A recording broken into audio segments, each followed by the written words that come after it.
before you can even do a psychodiagnosis, is to assess whether there are actually barriers to engagement. So barriers to engagement refers to things that consciously or otherwise prevent the person from focusing with you and from mobilizing their unconscious. So for example, if they have suicidal ideation, if they have no interest in doing therapy, or they don't see any internal problem, we have to have a conversation to deal with those barriers. Because if a person doesn't want treatment or is otherwise not able to see any internal process, you're not going to be able to move the unconscious any. So that's, if there is a barrier to engagement, then you can resolve that by a conversation, by talking through the problem and seeing what the person wants to do. Then after that, you can assess the front of the system. So the front of the system refers to the way the person interfaces with you when you're engaging with them. So do they interface by bringing defenses forward, meaning they're coming with defenses active right away? Do they come with active feelings that are being avoided?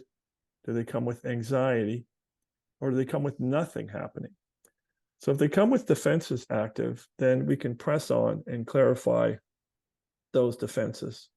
We can help them see the defenses and see the problem with the defenses. So that would be the first phase in that case, with someone going to defense at first. If they come with feelings, we can press on feelings and focus on the emotions that they're coming in to talk about. And if they come with anxiety, we have to see which channels of anxiety they have. If they come with muscle tension, then we can press on the underlying feelings that are making them tense.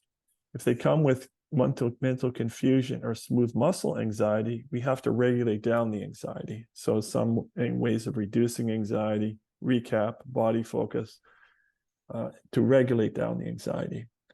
So these are your first steps when these different processes are on front.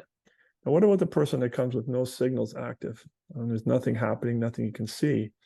Then I would take history and explore the problems, explore the extent of the problems, and look for signals as I take history. If I don't see any signals despite that, then we have to search for why there's no signals.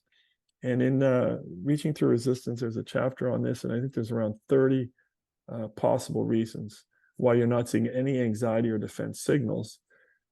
So those can be managed, and by exploring them and checking what's where, and then you'll have signals, and then you'll have a front to work with again.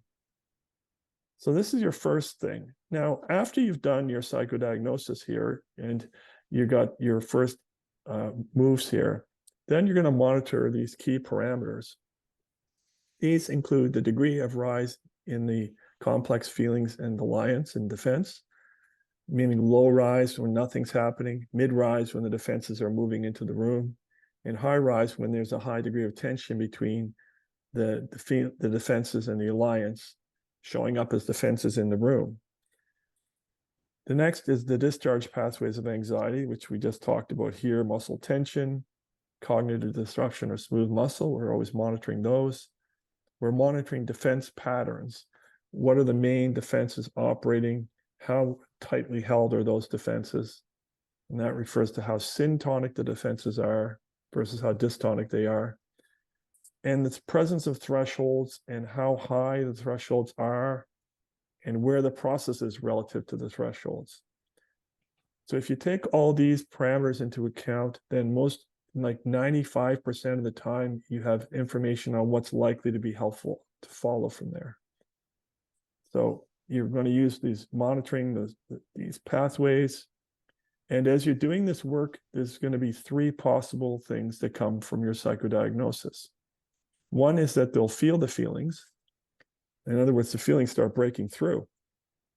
If that's the case with this work here, then this is a low or moderate resistant patient.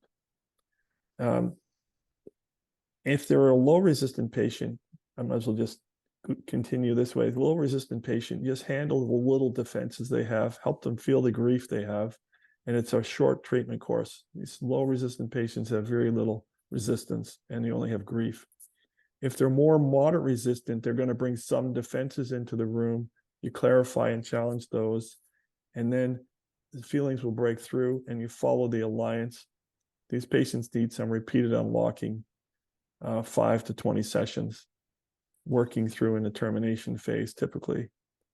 Now, if the patient more defends and is heavily defending, this is a highly resistant patient, tension and defense. You need to do heavier action to deal with that, clarify, challenge, and head-on collide with the defense to make the defenses dystonic. They start to have small breakthroughs, then bigger breakthroughs. And then you do repeated unlocking, working through and termination. This could be up to 40 sessions. The other cluster, the other possible option or what can happen, other possibility is that they go flat with over the threshold to confusion, to repression, or to primitive defenses. So this is either your resistance with repression group, your moderate or mild fragility, or your severe fragility group. If they're high resistant with repression, they're going to need graded format, building the capacity by cycles of pressure or bracing and recapping, watch your thresholds, focus on guilt to build capacity, and then repeated unlocking. So they need that step in between. For all these resistant and the mild, moderate, fragile, they need graded format.